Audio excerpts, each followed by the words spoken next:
So I'd like to proceed now and ask Patricia if you can provide us an update about the Harris family and Arthur. Thank you. Good afternoon. My name is Patricia Harris-Wensman, and I live in Tucson, Arizona, in the United States. And I'm the youngest daughter of Arthur and Ann Harris. My sisters and I would like to thank you very much for this wonderful tribute to our father, Arthur Frederick Harris. I know that if he was here today with us, he would be very honored for your recognition of both him and the troops that he led.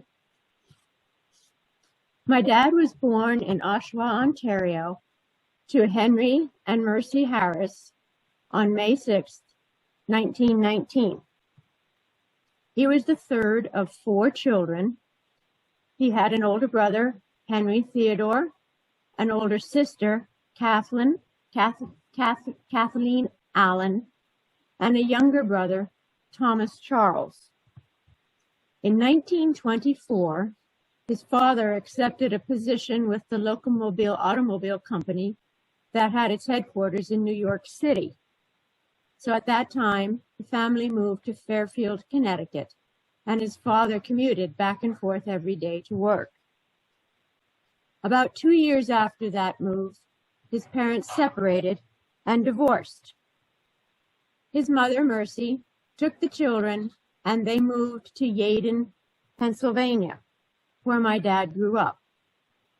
He graduated from the Yeadon Senior High School in June of 1938.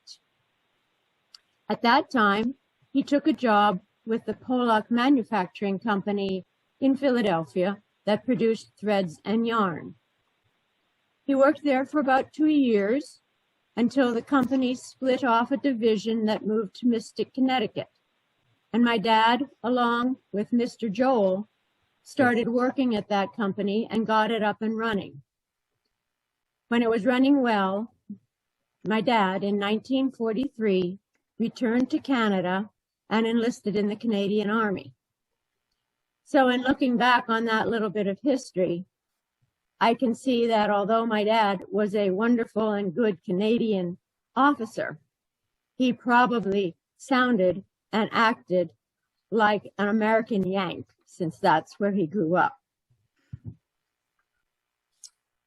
My dad met my mom, Ann Jarvie, while he was in the Army. She was a nurse in the Canadian Medical Corps, and she served with the 12th Canadian General Hospital Unit, which was also deployed to Europe. At the end of the hostilities in Europe, both of my parents had volunteered to go to the Eastern Theater in the Pacific. But as that war came to a sudden end also, they returned to Canada and to civilian life. They were married on June 25th, 1946, in Toronto, Ontario. They then moved back to the United States, to Quaker Hill, Connecticut, and my dad returned to work at the Joel Manufacturing Company in Mystic, Connecticut. He worked there with Mr. Joel until the death of Mr. and Mrs. Joel in about 1960. At that time, my dad joined his older brother, Ted, who had started a manufacturing company during the war called Harlow Products, and that was located in Middletown, Connecticut. He worked there as the top management with his brother Ted until they sold the business and retired in 1987, 1988. My mother and father had 3 daughters: Carol, who was born in 1948, Jean, who was born in 1949, and myself, Pat, who was born in 1951. They were both very hardworking people, and I took great pride in whatever they did. They were always willing to lend a helping hand to anybody who needed it. They believed in leading by example, and by their example, they instilled a strong work ethic pride, and caring about others in their children. Dad was a very wise, soft-spoken, empathetic, and unpretentious man. He truly listened to people, and he tried very hard to understand what they were saying. If they asked him for advice, he never told them or us what to do, but he would always help lead us to find the right answers. He always encouraged us to do our best and to never quit. And when we thought we had done our best, he encouraged us to take a step back and take a closer look, and then try a little harder. He always supported and encouraged our efforts to do better, and he always told us to never stop reaching for our goals. Dad treated all people equally, with respect and dignity.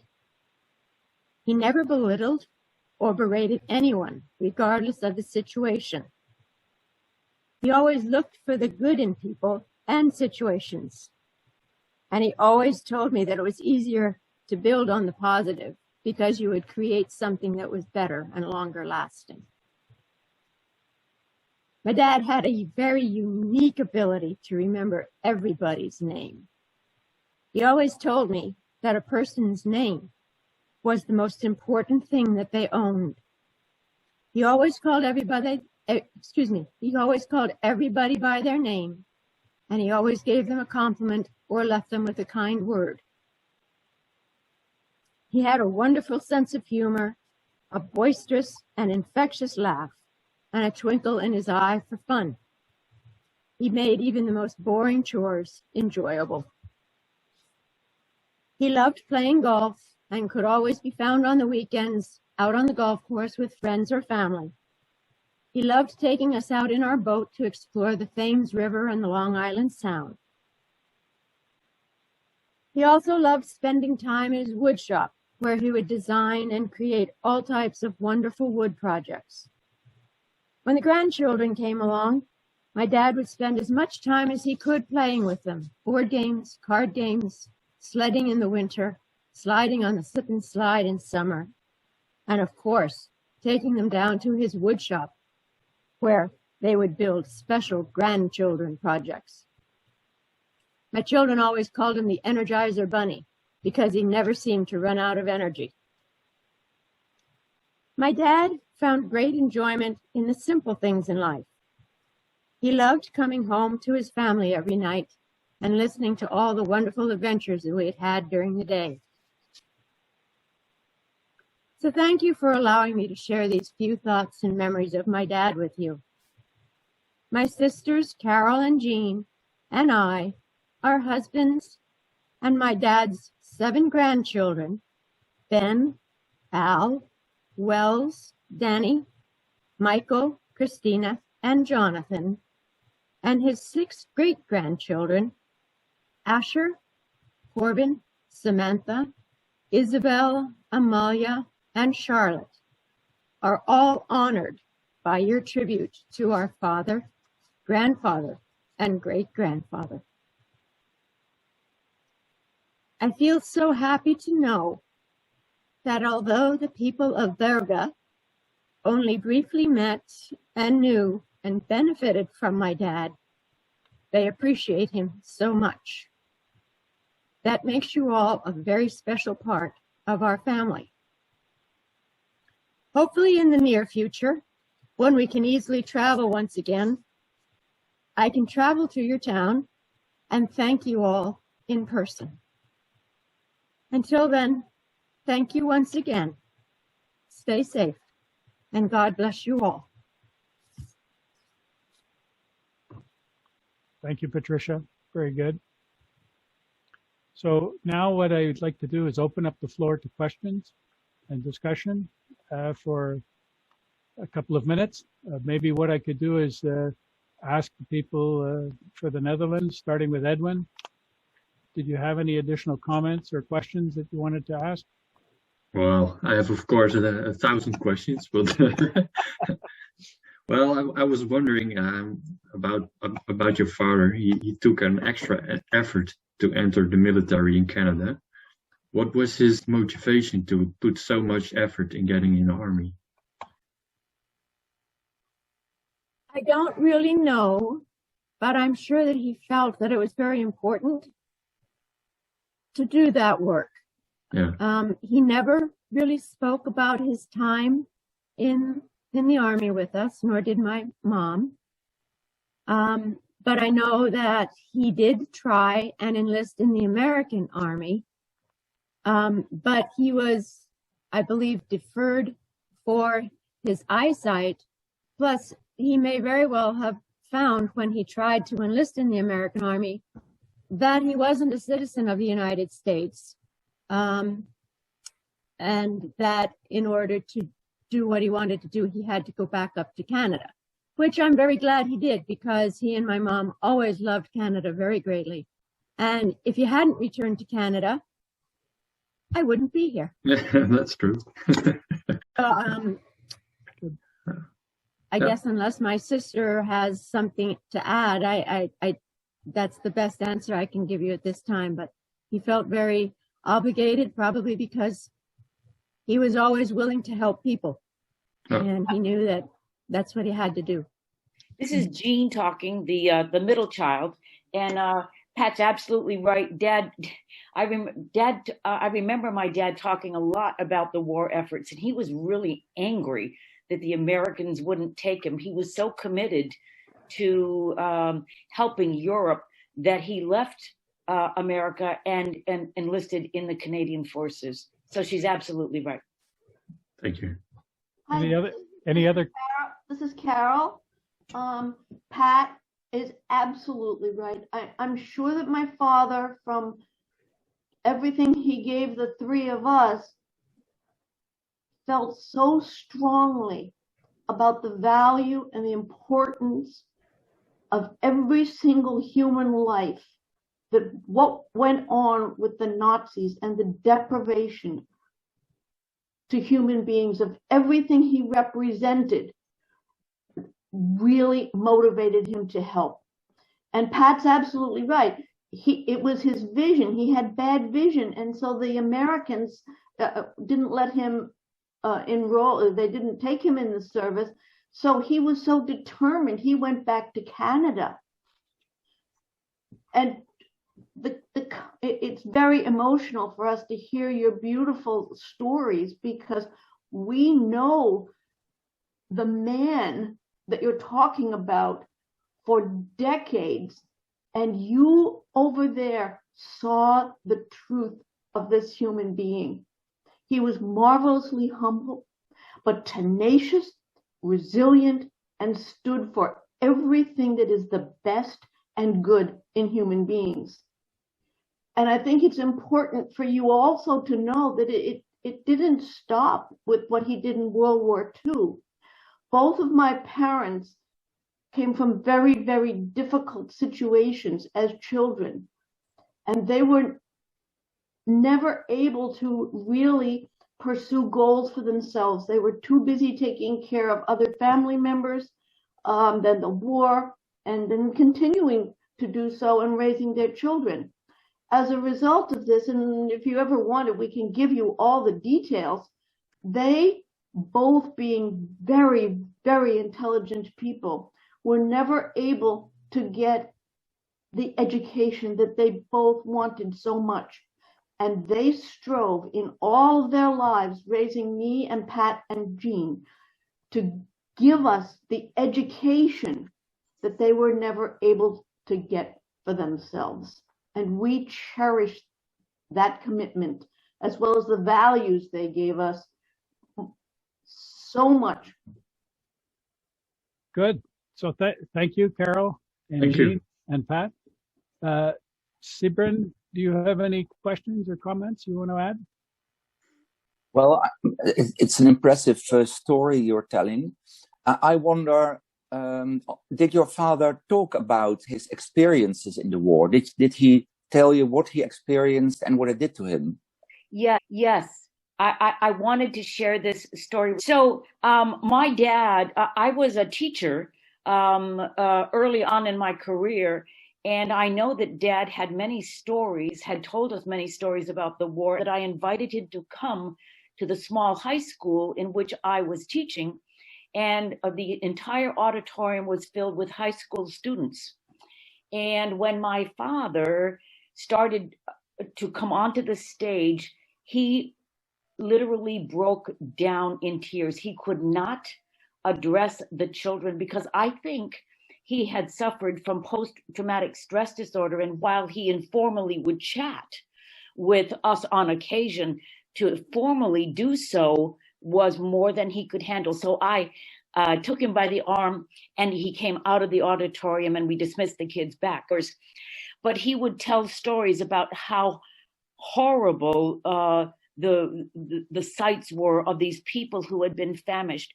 I remember him telling me that people had taken their treasures and buried them in their backyard. He remembers the people, the faces of the people more than anything else. And he talked about how wonderful it was to be able to be part of the liberation of your town. Thank you. Is there anybody else from the Netherlands who has any other questions? No? So then maybe what I could do is go to Doreen and John Riley. Doreen is the daughter of Sergeant George Dunlop. Doreen, do you have any questions or comments? My only comment is just how wonderful this experience has been when the name Harris showed up, and just to eventually see his face and hear about your father. It you know, as Edward once said, it gave goose pimples, and I wished that they had been able to track him down in the 80s, because my dad was able to go to Holland for one of these ceremonies, for 3 actually, and he became very good friends, you know, with people from the town.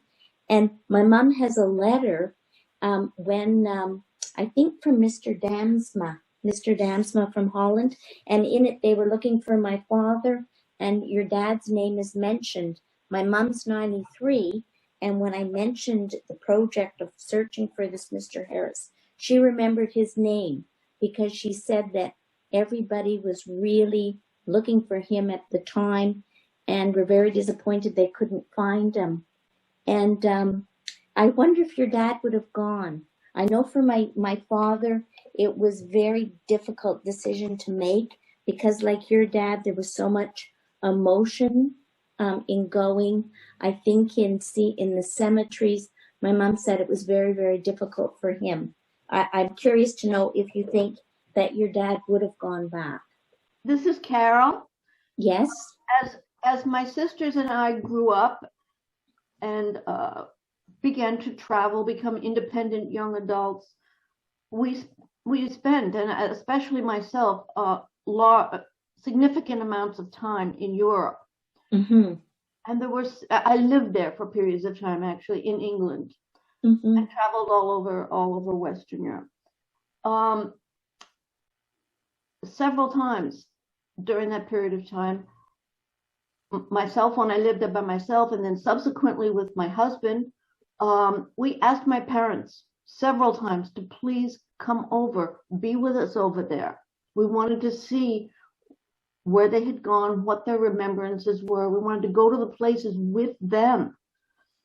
They both absolutely refused. They said they never wanted to go back there. And I tried to figure out why, but they wouldn't. They would not open those windows into what they had borne witness to over there. Well, we never really talk about it, but I, in particular, as one of the children, really worked at getting my parents to come back to England and the Netherlands and Belgium, because I knew that's where they had been. They wouldn't talk about it, and they wouldn't consider it. My dad didn't talk a lot about it either. I know, as my husband mentioned, they went back 3 times. To Holland, because the first time they went over, they became very good friends with the couple that hosted them.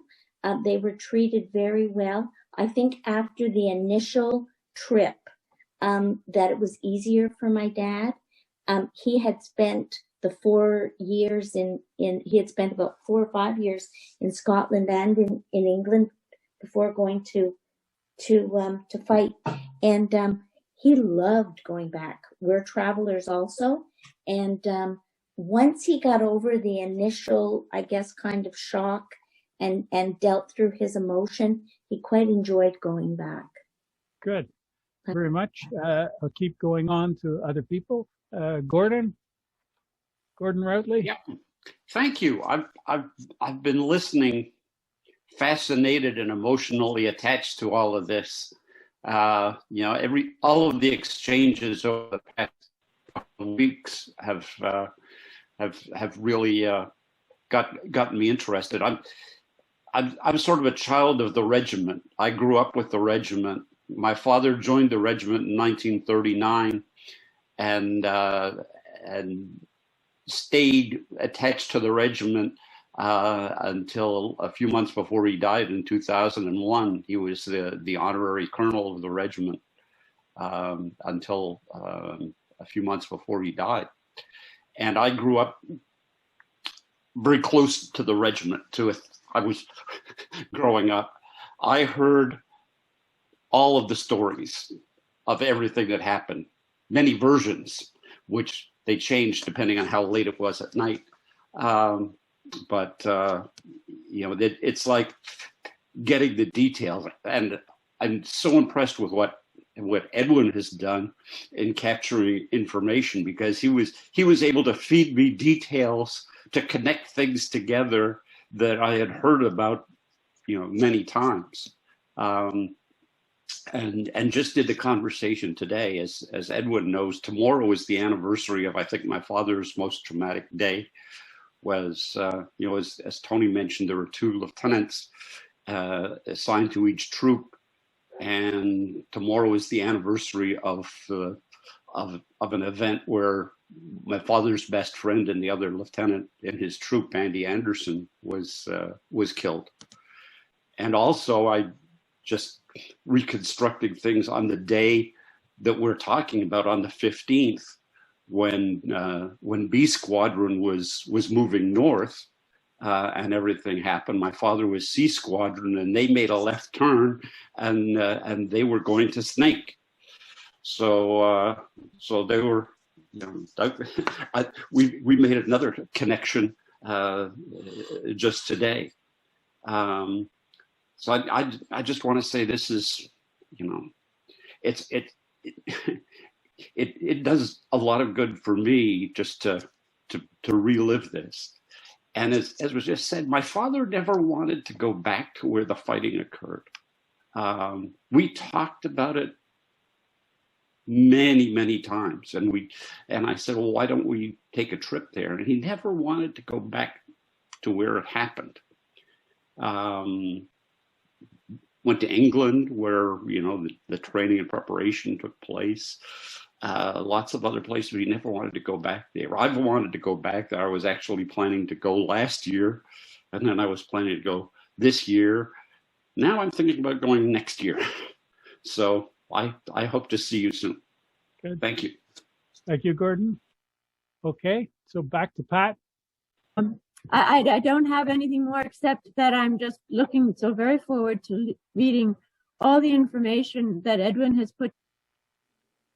Okay, so what I'd like to do now then is to invite Ton Leeson, Lieutenant Colonel Ton Leeson, who's the military attaché at the Dutch Embassy in Canada, to say a few words.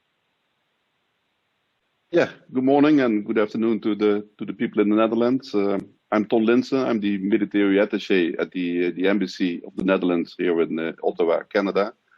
I also speak on behalf of our ambassador, Ms. Ines Kopolse. And of course, I also like to thank everybody, because it's really important to keep these stories alive. And because many veterans are getting really old, and we have to include the younger generation, so they know why we in the Netherlands can live in freedom now, because what happened now 76 years ago. And by the investigation that was done by Edwin, it's not only that we talk about a name, about Lieutenant Harris, but he gets a face and also a story of life.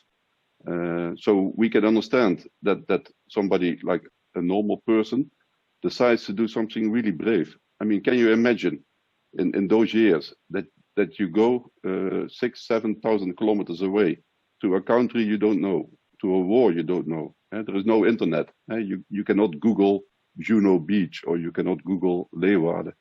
And you go into a war that's mainly somebody else's war. Canada and the US were not at risk, and still those people decided to go to Europe and help to fight against the Nazis. And that's what turned normal people into heroes. And that's also, in my opinion, the beginning of the special bond that's there between Canada and the Netherlands. It's not only because our royal family stayed in Canada during the war, but it's because Canadian troops helped to liberate us from the Nazi occupation, but gave us freedom. Freedom we already enjoy now 76 years. And that special bond between Canada and the Netherlands, that grew only stronger. And we in the Netherlands, we keep being very thankful to Canada and also the US to liberate us. And Canada and the Netherlands, we are very like-minded. Both we are founding fathers of the UN and of NATO. And both countries, we like to have peace and stability in the world. We work together in a lot of missions, NATO missions, UN missions. I myself work together with Canadian troops in former Yugoslavia and in Afghanistan, and recently Canadian troops and Dutch troops work together in Mali, Africa, to bring peace and stability. And yeah, COVID is already mentioned many times. And normally as an embassy here in Canada, we celebrate May 4, our Remembrance Day in the Netherlands, by laying a wreath and inviting the public to come to that wreath laying. And May 5th, our Liberation Day. And nowadays in Canada, it's even Dutch Heritage Day, a very important day. But sadly, last year, we couldn't have those events, those in-person events. And also this year, it will be very difficult to organize in-person events.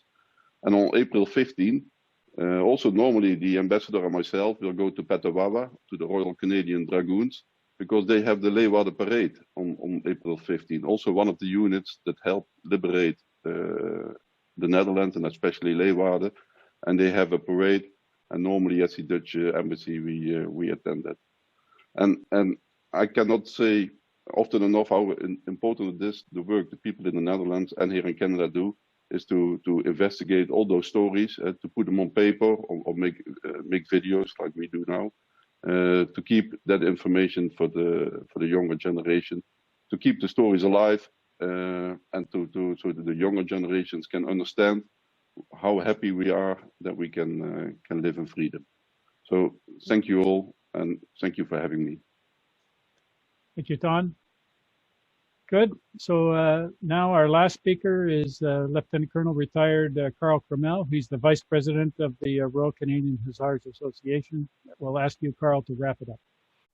Okay, on behalf of our president, Stephen Barrett, who is unable to attend today, he's doing his duty. He's doing military or the regimental maneuvers in Valcartier, which is north of Quebec City. So I'm replacing him.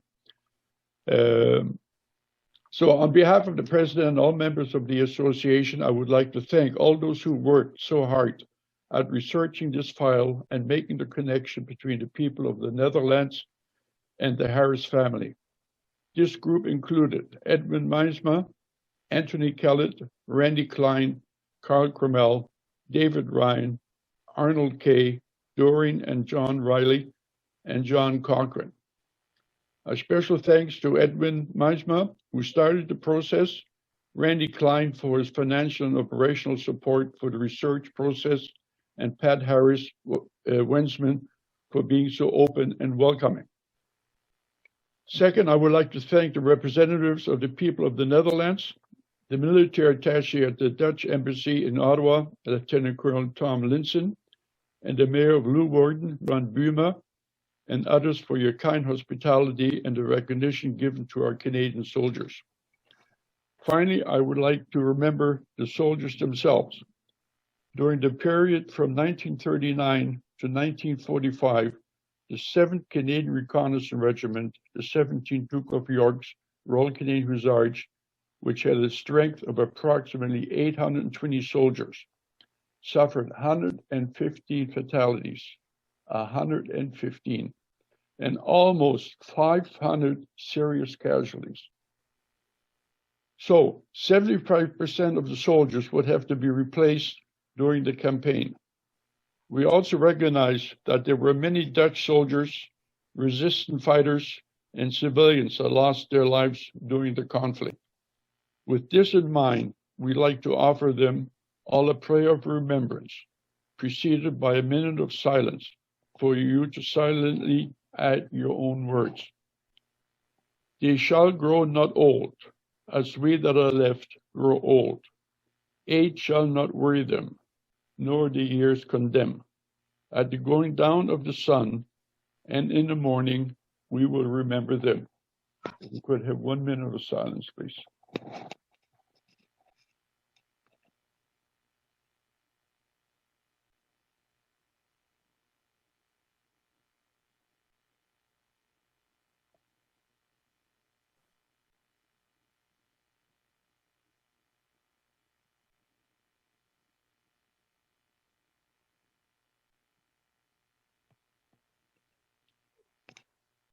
Thank you.